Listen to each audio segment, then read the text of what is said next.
السلام علیکم ورحمۃ اللہ تعالی وبرکاتہ۔ الحمد للہ رب العالمین والعاقبۃ للمتقین والصلاۃ والسلام علی سید الانبیاء والمرسلین وعلى آلہ واصحابہ اجمعین، اما بعد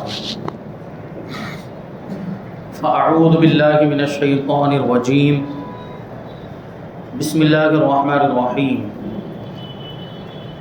یا ایہا الذین آمنوا انما الخمر والمیسر والانصاب والازلام رجس من عمل الشیطان فاجتنبوه لعلکم تفلحون۔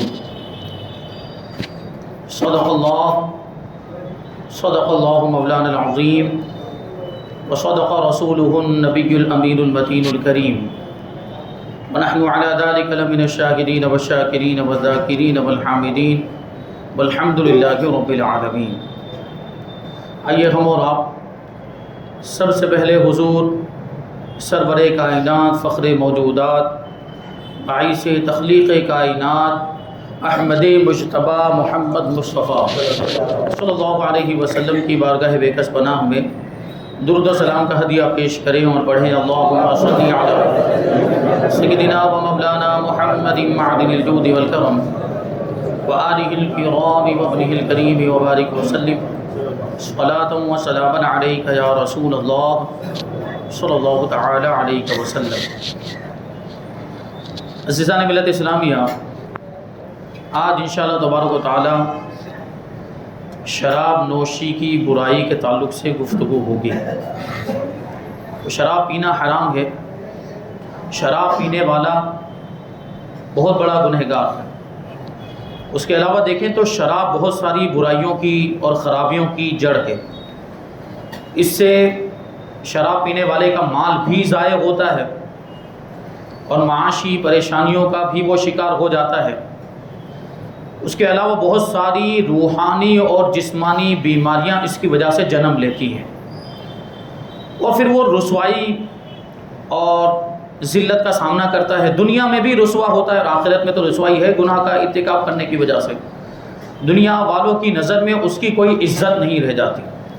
شرابی دنیاوی اعتبار سے بھی ذلیل سمجھا جاتا ہے، اور شراب یہ بہت ساری برائیوں اور بہت سارے گناہوں کی جڑ ہے، یہ سارے فساد کی جڑ ہے۔ تو اسی وجہ سے اسلام میں شراب ہی کو حرام کر دیا گیا، تاکہ ساری یہ برائیاں ہیں جو شراب کی وجہ سے ہوتی ہیں اس کا دروازہ ہی بند ہو جائے اور انسان اپنی جسمانی اور روحانی بیماریوں سے بچ جائے اور بہت سی خرابیوں سے، برائیوں سے اور گناہوں سے بچ جائے۔ اسی وجہ سے اسلام کے اندر شراب کو حرام فرما دیا گیا۔ اللہ تبارک و تعالیٰ قرآن مجید میں ارشاد فرماتا ہے، یا ایھا الذین آمنوا انما الخمر والمیسر والانصاب والازلام رجس من عمل الشیطان فاجتنبوه لعلکم تفلحون۔ کہ اے ایمان والو، بے شک شراب اور جوا اور یہ بدھ اور یہ پانسے کے تیر یہ ناپاکیاں ہیں، یہ شیطان کے عمل سے ہیں، تو ان سے بچو تاکہ تم کامیابی پا جاؤ۔ تو ان ساری چیزوں کو ناپاک فرمایا گیا، شراب کو بھی ناپاک، جوئے کو بھی ناپاک اور شیطانی عمل قرار دیا گیا۔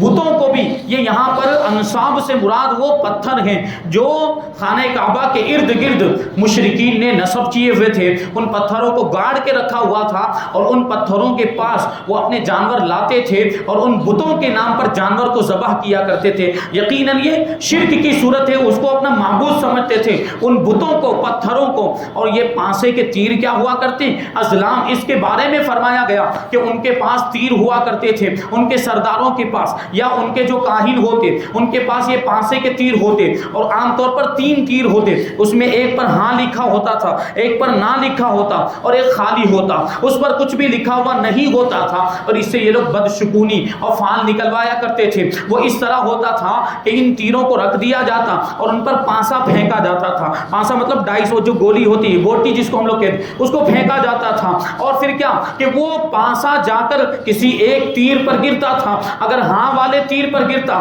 تو وہ جو کام کرنے کا ارادہ رکھتے ہوتے وہ کام کرتے تھے, اور اگر نا والے تیر پر گرتا تو وہ کام ترک کر دیتے تھے, اور اگر بالکل خالی والے تیر پر گرتا جس پہ کچھ بھی نہیں لکھا ہوا تو درمیانی معاملہ سمجھا جاتا تھا. وہ یہ سمجھتے تھے کہ اس کام کے کرنے میں نہ کرنے میں کوئی حرج نہیں, یہ دونوں اس کے پہلو برابر ہیں. تو یہ جو ہے فال نکالی جاتی تھی. اب ظاہر سی بات, وہ تلواریں اور وہ پانسے کے تیر, یہ پانسے کے تیر ہوا کرتے, اور تیروں پر یہ لکھا ہوتا, تلوار نہیں, تیروں پر لکھا ہوا ہوتا تھا, ہاں لکھا ہوتا نہ لکھا ہوتا. تو کیا اب یہ ہماری تقدیر کا فیصلہ کریں گے کون سا کام اچھا ہے کون سا کام برا ہے؟ وہ اس کے ذریعے سے معلوم ہوگا. اس لیے اس کو منع فرما دیا گیا اور اس کی برائی قرآن مجید کے اندر بیان کی. بہرحال یہ دوسری چیزیں ہیں, انشاءاللہ کسی موقع پر بیان کریں گے. ابھی یہاں پر جو مین چیز اور جو ہمارا موضوع سخن ہے وہ ہے شراب کی حرمت اور شراب کی مذمت و برائی. تو شراب بہت بری چیز ہے, اور اللہ تبارک و تعالیٰ نے دیکھے اس کو شراب کو جوئے کے ساتھ بھی ملایا کہ جوا جس طریقے سے برا ہے اس میں نقصان ہے, اسی طرح شراب میں بھی نقصان,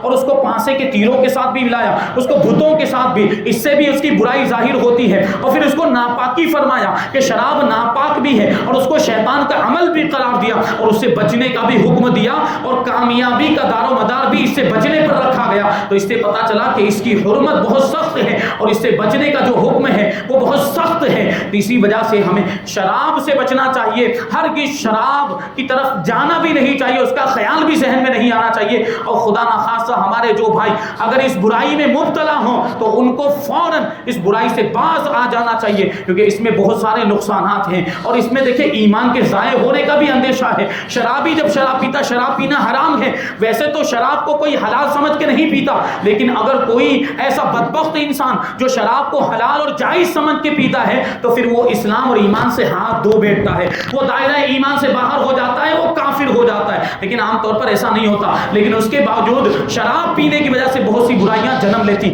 اللہ کے رسول صلی اللہ علیہ وسلم نے ارشاد فرمایا, حضرت ابو ہریرہ رضی اللہ تعالیٰ عنہ سے روایت ہے کہ لا یزنی لا یزنی زانی لا یزنی لا یزنی درود پاک پڑھیں, اللہم صلی علی سیدنا و مولانا محمد معدن الجود والکرم وآلہ الکرام وابنہ الکریم وبارک وسلم.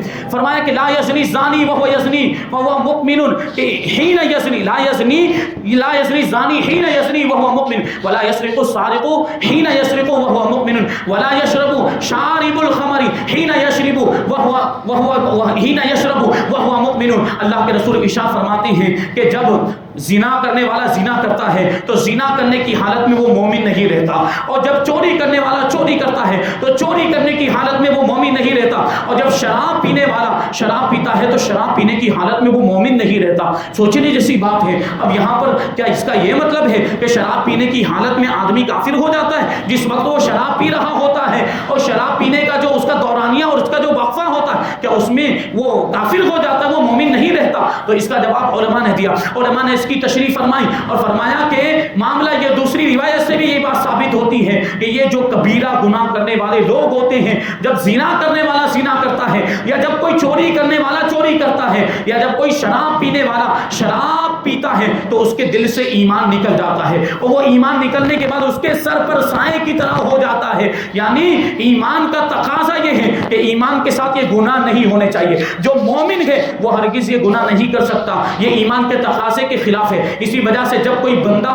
یہ گناہ کرتا ہے تو ایمان نکل جاتا ہے, اس کے دل سے ایمان نکل کر اس کے سر پر سائبان کی طرح ہو جاتا ہے, اور جب وہ ان گناہوں سے فارغ ہو جاتا ہے, جب شراب نوشی کرنے والا شراب سے فارغ ہو جاتا ہے, جب زنا کرنے والا زنا سے فارغ ہو جاتا ہے, اور جب چوری کرنے والا چوری سے, اور اسی طرح جو دوسرے گناہ ہیں کبیرہ ان کا کرنے والا جب ان گناہوں کے کرنے سے فارغ ہو جاتا ہے تو وہ ایمان واپس لوٹ آتا ہے. ہم غور کریں, خدا نہ خواستہ اگر ان گناہوں کو کرتے ہوئے اور اسی دوران اگر ہمارا انتقال ہو گیا, اس مجرم کا انتقال ہو گیا, تو اس کا کیا ٹھکانہ ہوگا, اس کا کیا انجام, کہ اس وقت تو ایمان نکل چکا ہے. اسی وجہ سے تو بعض علماء نے اس کی سخت وعیدیں بھی بتائی ہیں. بہرحال لیکن وہ گناہ کبیرہ کے مرتکب کو کافر نہیں کہا جا سکتا. ہمارا عقیدہ یہ ہے کہ گناہ کبیرہ بہت بڑا گناہ ہوتا ہے, اور اس کا مجرم یہ حرام کا مرتکب ہوتا ہے, لیکن اس کے باوجود وہ کافر نہیں ہوتا, بہت بڑا گنہگار ہے, لیکن کافر نہیں ہوتا جب تک کہ اس گناہ کبیرہ کو جس کی حرمت قطعی قرآن و حدیث سے ثابت ہے اس کی حرمت کا انکار نہ کر دے، اس کو جائز اور حلال نہ سمجھ لے، وہاں تک ہم اس کو کافر تو نہیں کہیں گے۔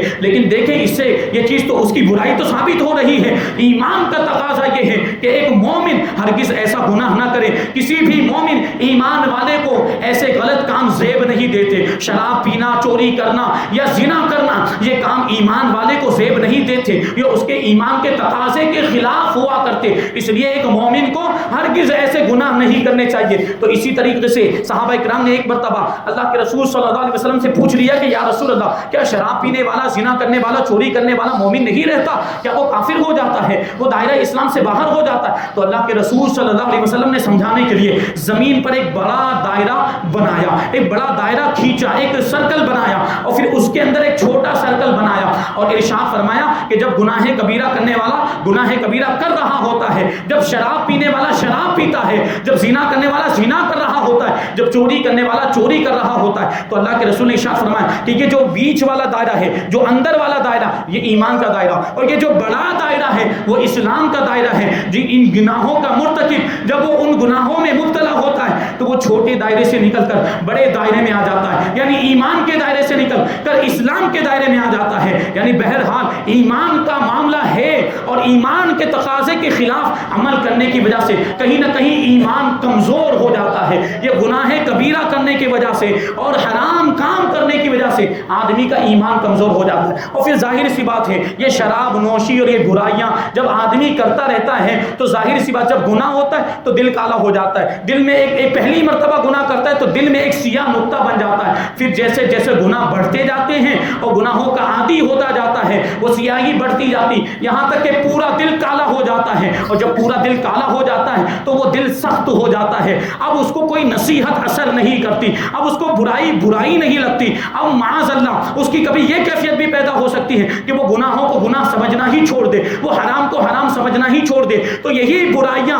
اس کو ایک وقت ایسا آتا ہے کہ کفر کی طرف لے جاتی ہے، اس کو کافر بھی بنا دیتی ہے۔ اب ایک واقعہ بیان کروں گا تو اس کی روشنی میں آپ سمجھ سکتے ہیں کہ یہ شراب اور حرام کاموں کی برائی کتنی سخت ہے اور آدمی کو کہاں سے کہاں تک لے جاتی ہے۔ بہرحال اللہ کے رسول صلی اللہ علیہ وسلم نے ارشاد فرمایا، دیکھیں ثلاثۃ، حضرت ابو ہریرہ ہی سے روایت ہے، فرماتے ثلاثۃ لا يدخلون الجنۃ، تین لوگ ایسے ہیں جو جنت میں داخل نہیں ہوں گے۔ پہلے نمبر پر مدمن الخمر، شراب کا عادی، عادتاً شراب پینے والا۔ دوسرے نمبر پر قاطع الرحم، یعنی رشتہ داری کو توڑنے والا، رشتہ داروں سے قطع تعلق کرنے والا۔ اور تیسرے نمبر پر مصدق السحرہ، جادوگروں کی تصدیق کرنے والا، جادوگروں کو سچا ماننے والا۔ یہ تین لوگ ایسے ہیں اللہ کے رسول فرماتے ہیں کہ یہ جنت میں داخل نہیں ہوں گے۔ اور شرابی کے بارے میں خاص طور پر ارشاد فرمایا کہ وہ ماتا مدمن الخمر، اور جو شراب پیتے ہوئے اور شراب کا عادی تھا اور اسی حالت میں وہ مر گیا، سقاہ اللہ من نہر الغوطہ، اللہ تبارک و تعالیٰ اسے نہر غوطہ کا پانی پلائے گا۔ اور یہ کون سی نہر ہے؟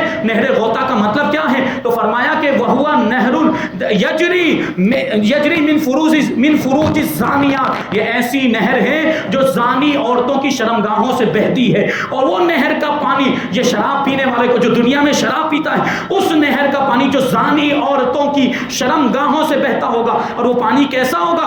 آگے فرمایا گیا کہ یوزی اہل النار من نتن ریحہ، کہ وہ اتنا زیادہ بدبودار ہوگا کہ جہنمی بھی اس کی بدبو کی وجہ سے تکلیف محسوس کریں گے۔ وہ ایسی نہر ہوگی، اس نہر کا پانی شرابیوں کو پلایا جائے گا۔ کتنا سخت عذاب ہے۔ تو سوچیں آپ، یہ آخرت کی سزا شراب نوشی کی، اور پھر سوچیں اللہ کے رسول صلی اللہ علیہ وسلم نے تو شراب نوشی کرنے والے، شراب پینے والے کے ساتھ تو اٹھنے بیٹھنے سے بھی منع فرمایا۔ کیوں؟ کیونکہ دیکھیں آدمی جس کے ساتھ اٹھتا بیٹھتا ہے تو اس کی عادتی اختیار کرتا ہے اور اس کی طور طریقے اختیار کر لیتا ہے، تو اسی وجہ سے منع کہ کہیں شراب پینے والے کے ساتھ اٹھیں بیٹھیں تو آپ بھی شراب نہ پینے لگ جائیں۔ اللہ کے رسول نے ارشاد فرمایا کہ من کان یؤمن باللہ والیوم الآخر فلا یجلس علی مائدۃ یشرب علیہا الخمر، کہ جو اللہ اور یوم آخرت پر ایمان رکھتا ہے، جو اللہ اور قیامت کے دن پر ایمان رکھتا ہے، تو وہ ہرگز ایسے دسترخوان پر نہ بیٹھے جس دسترخوان پر شراب پی جا رہی ہو، شراب نوشی کی جا رہی ہو، اگرچہ وہ خود شراب نہ پی رہا ہو ہو، لیکن اگر کسی دسترخوان پر شراب پی جا رہی ہو تو اسے وہاں بیٹھنا بھی نہیں چاہیے، وہاں سے اٹھ کر چلے جانا چاہیے۔ اس سے کیا نتیجہ نکلا کہ اگر کوئی شراب کی محفل ہے، مے خانہ ہے جہاں پہ شراب پی جاتی ہے، کوئی ہوٹل ہے، کوئی بار ہے جہاں پر شراب نوشی ہوتی ہے اور جہاں پر گناہوں کے کام ہوتے ہیں، وہاں ہمیں جانا نہیں چاہیے اور وہاں سے بچنا چاہیے۔ ایسی جگہوں سے اللہ کے رسول صلی اللہ علیہ وسلم نے بچنے کا حکم دیا، کیونکہ اگر ہم ایسے لوگوں کی صحبت اختیار کریں گے، گنہگاروں کی صحبت اختیار کریں گے، تو ہو سکتا ہے کہ ان کی صحبت کی وجہ سے ہم بھی ان گناہوں میں مبتلا ہو جائیں۔ تو یہ بہت بری بات ہے۔ اور شراب دیکھیں، شراب پیتا ہے آدمی تو دنیا میں بھی رسوا ہوتا ہے اور آخرت میں تو ذلیل و خوار اس کو ہونا ہی ہے اللہ کی نافرمانی کرنے کی وجہ سے۔ تو دنیا میں دیکھیں اس کو 10 ایسی سزائیں ملتی ہیں، 10 ایسی خصلتوں کا وہ مستحق ہو جاتا ہے کہ اس کی وجہ سے دنیا میں ذلیل و رسوا ہوتا ہے۔ فقیہ ابو اللیث نے وہ 10 چیزیں بیان کی، ارشاد فرمایا کہ شراب مت پیا کرو، کیونکہ جو شراب پیتا ہے وہ دنیا کی رسوائیوں میں گرفتار ہوتا ہے، 10 خصلتوں میں 10 خصلتوں کا وہ مستحق ہو جاتا ہے، حقدار ہو جاتا ہے۔ وہ 10 خصلتیں کون سی؟ پہلی خصلت اور پہلی سزا اس کو دنیا میں یہ ملتی ہے کہ پھر اس کی عقل زائل ہو جاتی۔ شرابی جب شراب پیتا ہے تو اس کی عقل بیکار ہو جاتی، پاگلوں کی طرح ہو جاتا ہے۔ جیسے پاگل کی عقل کام نہیں کرتی، شرابی کی بھی عقل کام نہیں کرتی، اور پھر وہ بچوں کے ہنسی مذاق کا نشانہ بن جاتا ہے۔ یعنی جس طریقے سے بچے پاگلوں کا مذاق اڑاتے ہیں اور پاگلوں کو ستاتے ہیں، اسی طرح بچے پھر شرابی کو بھی ستاتے ہیں اور شرابی کا بھی مذاق اڑاتے ہیں۔ ہم اور آپ دیکھتے ہیں گلی کوچوں میں اگر کوئی پاگل نکل جائے تو بچے اس کو کنکر مارتے ہیں، بچے اس کو ستاتے ہیں، طرح طرح کے جملے بولتے ہیں۔ اسی طرح شرابی کا بھی معاملہ ہوتا ہے کہ شرابی بھی کسی گلی سے گزر جائے تو بچے اس کا بھی ہنسی مذاق اڑاتے ہیں اور بچے اس کو بھی ستاتے ہیں اور اس پر بھی کنکر وغیرہ پھینکتے ہیں۔ تو یہ تو دیکھیں ذلت کی بات ہے، یہ رسوائی کی بات، یہ تو کوئی عزت کی بات نہیں ہے۔ بہرحال اس کی عقل ظاہر ہو جاتی اور عقل مندوں کے نزدیک شرابی کی کوئی عزت نہیں رہ جاتی، اس کا کوئی مقام و مرتبہ نہیں رہ جاتا۔ یہ ایک رسوائی اور یہ ایک سزا اس کو دنیا میں ملتی ہے۔ اور دوسری سزا یہ ہے کہ شراب کی وجہ سے اس کی عقل ختم ہو جاتی ہے اور اس کی وجہ سے وہ اپنا مال بھی ضائع کر دیتا ہے، اس کا مال برباد ہو جاتا ہے اور اس کو پتہ بھی نہیں چلتا۔ اب تیسری خصلت یہ ہے کہ شرابی شراب پینے کی وجہ سے اور شراب خور کی وجہ سے بھائیوں میں، دوستوں میں اور رشتہ داروں میں عداوتیں اور دشمنیاں پیدا ہو جاتی، لڑائی جھگڑے ہوتے ہیں۔ شراب پینے کی وجہ سے کبھی کبھی میاں بیوی کے بھی معاملات ہو جاتے ہیں، اور یہ بھی ممکن ہے کہ شراب کے نشے میں بسا اوقات ایسے واقعات ہمارے سامنے آتے رہتے ہیں کہ شراب کے نشے میں آ کر بیوی کو شوہر پیٹتا بھی ہے اور بسا اوقات وہ طلاق کے الفاظ بھی ادا کر دیتا ہے، طلاق بھی ہو جاتی ہے۔ ایسے معاملات، یہ شراب اتنی بری چیز ہے۔ اور چوتھے نمبر پر بیان کیا گیا کہ شراب پینے کی وجہ سے شرابی اللہ تعالیٰ کی ذکر سے محروم ہو جاتا ہے، عبادت سے غافل ہو جاتا ہے، نماز سے غافل ہو جاتا ہے۔ اب اس کو اللہ تعالیٰ کی عبادت اور نماز کی فکر نہیں ہوتی، اور شرابی دوسری بات کہ وہ نشے میں ہوتا، وہ ہوش میں ہی نہیں ہوتا، تو اس کو کیسے پتا چلے گا کہ نماز کا وقت ہوا یا نہیں ہوا؟ بہرحال شرابی اللہ کے ذکر سے محروم ہو جاتا ہے۔ اور جو 5ویں نمبر پر یہ بات بیان کی ہے کہ شرابی جب شراب پیتا ہے تو یہ شراب کا پینا اس کو گناہ پر ابھارتا ہے، اس کو نافرمانی پر ابھارتا ہے، اور طرح طرح کے گناہوں کے اور بے حیائی کے اور بے شرمی کے کام یہ شراب نوشی اس سے کرواتی ہے، اور اس کی وجہ سے وہ بے غیرتی پر اتر آتا ہے۔ یہ شراب نوشی کا وبال۔ اور 6 نمبر پر یہ بیان کیا کہ شراب پینے والا جب شراب پیتا ہے تو وہ اپنے محافظ فرشتوں کو بھی ایذا پہنچاتا ہے، اس کی وجہ سے حفاظت کرنے والے فرشتوں کو بھی تکلیف ہوتی ہے، کیونکہ ان فرشتوں کو مجبوری میں اب ان جگہوں پر جانا پڑتا ہے جو غلط جگہ ہوتی ہے، جو بری جگہ ہوتی ہے، کیونکہ شراب نوشی کرنے والا اب مے خانے میں بھی جائے گا، اب وہ شراب کی دکان پر بھی جائے گا، وہ گناہوں کے اڈے پر بھی جائے گا، ہو سکتا ہے زنا کے اڈے پر بھی جائے، اور وہ برائیوں کی جگہوں پر جاتا ہے تو فرشتوں کو بھی، نامہ اعمال لکھنے والے فرشتے، حفاظت کرنے والے فرشتے، ان کو وہاں پر جانا پڑتا ہے، تو اس کی وجہ سے ان فرشتوں کو بھی تکلیف ہوتی ہے۔ تو یہ دیکھیں یہ شراب کی برائی، اور شراب کی برائی کہ شراب کی وجہ سے آدمی جو ہے کہ ذلیل و رسوا ہوتا ہے اور اس کی معاشرے کے اندر کوئی حیثیت نہیں رہ جاتی۔ 8ویں نمبر پر ایک اور یہ خرابی اور یہ سزا بیان کی ہے کہ دنیا کے اندر اس کو 80 کوڑے کی سزا دی جائے گی، یعنی اسلامی حکومت ہو، اسلامی بادشاہ ہو، تو وہ شرابی کا جب جرم ثابت ہو جائے تو اس کو 80 کوڑے لگوائے گا۔ لیکن اگر مان لیجئے کہ کسی کو دنیا میں 80 کوڑے نہیں لگائے گئے تو آخرت میں اس کے اعزاء اور اقارب، اس کے رشتہ داروں، جاننے پہچاننے والوں کے سامنے وہ آگ کے کوڑوں سے 80 کوڑے لگائے جائیں گے، آگ کے کوڑوں سے۔ اور 90 نمبر پر یہ بیان کیا گیا کہ شرابی پر آسمان کے دروازے بند ہو جاتے ہیں، شرابی پر آسمان کے دروازے بند ہو جاتے ہیں، اب 40 دن تک کوئی بھی نیکی اس کی اوپر نہیں چڑھتی، یعنی قبول نہیں ہوتی، اور 40 دن تک اس کی دعائیں بھی قبول نہیں ہوتی۔ اور یہ بیان کیا، آخر میں بیان کیا کہ شرابی جب شراب کا عادی ہوتا ہے اور اسی حالت میں مر جائے، اس کی موت کا وقت قریب آ جائے، تو برے خاتمے کا اندیشہ ہے، کفر پر خاتمہ ہونے کا اندیشہ ہے۔ یہ دنیاوی سزائیں، آخرت کی سزائیں تو الگ ہیں، آخرت میں جو اس کو عذاب ملے گا اس کا تو ہم اندازہ ہی نہیں لگا سکتے ہیں۔ یہ شراب پینے والے کی برائیاں، اللہ کے رسول صلی اللہ علیہ وسلم نے ایک مرتبہ ارشاد فرمایا کہ شراب سے بچو، کیونکہ یہ شراب جو ہے یہ تمام برائیوں کی جڑ ہے۔ اور پھر اس کی ایک مثال بیان کی، ارشاد فرمایا کہ تم سے پہلے امتوں میں ایک آدمی تھا جو بہت بڑا عبادت گزار تھا اور لوگوں سے الگ تھلگ رہتا تھا، خلوت نشینی، گوشہ نشینی اختیار کیے ہوئے ایک کونے میں، ایک کمرے میں بیٹھ کر اللہ تعالیٰ کی عبادت کیا کرتا تھا۔ ایک فاحشہ عورت اور ایک بدکار عورت اس پر فدا ہو گئی، اس پر فریفتہ ہو گئی اور اس کو گناہ میں مبتلا کرنے کا ارادہ کیا، تو اس نے اپنے خادم کو بھیجا کہ جا کر اس عابد کو بلا کر لاؤ، اور وہ خادم آیا اور اس کو اس انداز میں بلا کر لے کر گیا کہ گواہی کے لیے تمہیں بلایا جا رہا ہے، شہادت کے لیے تمہیں بلایا جا رہا ہے، تو گواہی کے لیے تو حاضر ہونا چاہیے۔ تو اس بہانے سے وہ عورت کے خادم نے اس عابد کو بلایا، تو وہ عابد اس کے گھر پر پہنچ گیا۔ اس فاحشہ عورت اور بدکار عورت کے گھر میں جیسے ہی وہ عبادت گزار داخل ہوا تو یہ خادم نے باہر سے دروازہ بند کر دیا۔ اب کیا ہے، اندر تنہا وہ عورت ہے اور وہ عابد ہے۔ اب اس عورت کے پاس میں ایک شراب کی بوتل بھی رکھی ہوئی اور ساتھ میں ایک غلام بھی موجود ہے۔ اب اس عورت نے کہا کہ یہ 3 کاموں میں سے ایک کام تم کو کرنا پڑے گا، ورنہ میں شور مچا کر تمہیں رسوا کر دوں گی، میں تمہیں ذلیل کر دوں گی کہ لوگوں کے سامنے تمہاری بے عزتی ہو جائے گی۔ تو یہ 3 کاموں میں سے کوئی ایک کام تمہیں کرنا پڑے گا، یا تو میرے ساتھ زنا کرو، پھر یا یہ بوتل میں جو شراب رکھی ہوئی اس شراب کو پی لو، یا پھر یہ جو غلام ہے اس کو قتل کر دو۔ اب وہ غور و فکر کرنے لگ گیا، عابد کے 3 کام میں سے ایک کام تو کرنا ہے، تو کون سا کام کیا جائے اور کون سے کام کو چھوڑ دیا جائے؟ تو اس نے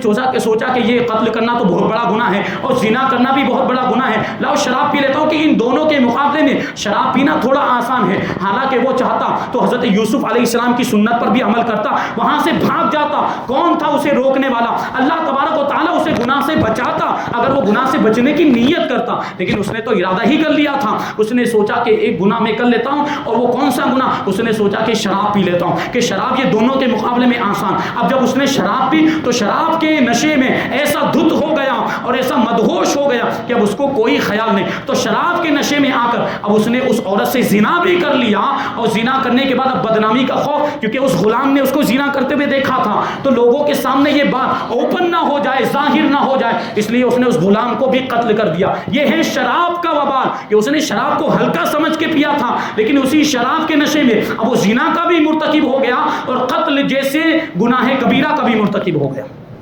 یہ اتنی بڑی بری چیز ہے شراب۔ حضرت عبد الرحمن ابن عوف رضی اللہ تعالیٰ عنہ نے ایک مرتبہ صحابہ کرام کی دعوت کی، تو ابتدائی اسلام میں شراب حرام نہیں تھی، بتدریج حرام ہوئی، کیونکہ زمانے جاہلیت میں لوگ شراب پینے کے عادی تھے، شراب پیا کرتے تھے، اور اسلام تو دین فطرت ہے، فطرت کا لحاظ کرتا ہے، فطرت انسانی کا لحاظ کرتا ہے۔ کیونکہ دیکھیں عادت کو چھڑانا مشکل ہوتا ہے، لوگوں کو عادت سے نکالنا مشکل ہوتا ہے، اس لیے فوراً ہی شراب کو حرام نہیں کر دیا گیا، بلکہ بتدریج درجہ بدرجہ یہ شراب حرام ہوئی۔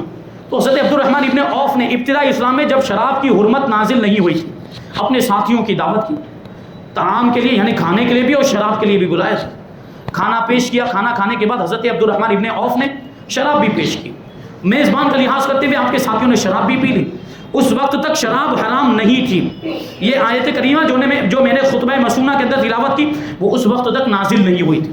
اب کیا ہوا، وہ سارے جو ساتھی تھے حضرت عبد الرحمن ابن عوف کے، شراب پینے کے بعد وہ مدہوش ہو گئے۔ اب کیا ہو گیا، نشے میں آ گئے، تو اب ہوش نہیں رہا۔ تو اب اس کے بعد عشاء کی نماز کا ٹائم آیا۔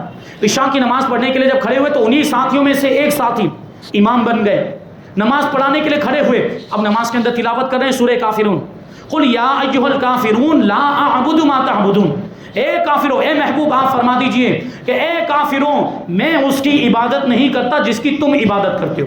اس کا یہ مطلب ہوتا ہے۔ لیکن اب وہ تو شراب کے نشے میں تھے، ان کو پتہ ہی نہیں چلا کہ میں کیا پڑھ رہا، تو انہوں نے الٹا پڑھ دیا۔ انہوں نے کیا پڑھ دیا، قل یا ایھا الکافرون اعبد ما تعبدون، میں بھی اس کی عبادت کرتا ہوں جس کی تم عبادت کرتے ہو۔ اگر یہ عقیدہ مان لیا جائے تو یہ تو عقیدہ شرکی ہے، لیکن چونکہ وہ شراب کے نشے میں تھے بہرحال یہ جب برائی اور یہ چیز جب اوپن ہوئی، جب یہ اس کی ظاہر ہوئی تو آیت کریمہ نازل ہوئی۔ اللہ تبارک و تعالیٰ نے ارشاد فرمایا یا ایھا الذین آمنوا لا تقربوا الصلاۃ وانتم سکارا، کہ اے ایمان والو نشے کی حالت میں نماز کے قریب نہ جاؤ، نشے کی حالت میں نماز کے قریب نہ جاؤ، کیونکہ اگر نشہ کر کے نماز پڑھو گے تو پھر اس طرح کی غلطیاں ہوگی اور نماز میں کمی آ جائے گی اور اس طرح کے کچھ معاملات پیش آئیں گے، ہو سکتا ہے نماز ہی فاسد ہو جائے۔ تو اس لیے اب نماز کی حالت میں شراب پینے سے، یعنی شراب پی کر نماز پڑھنے سے منع کر دیا گیا۔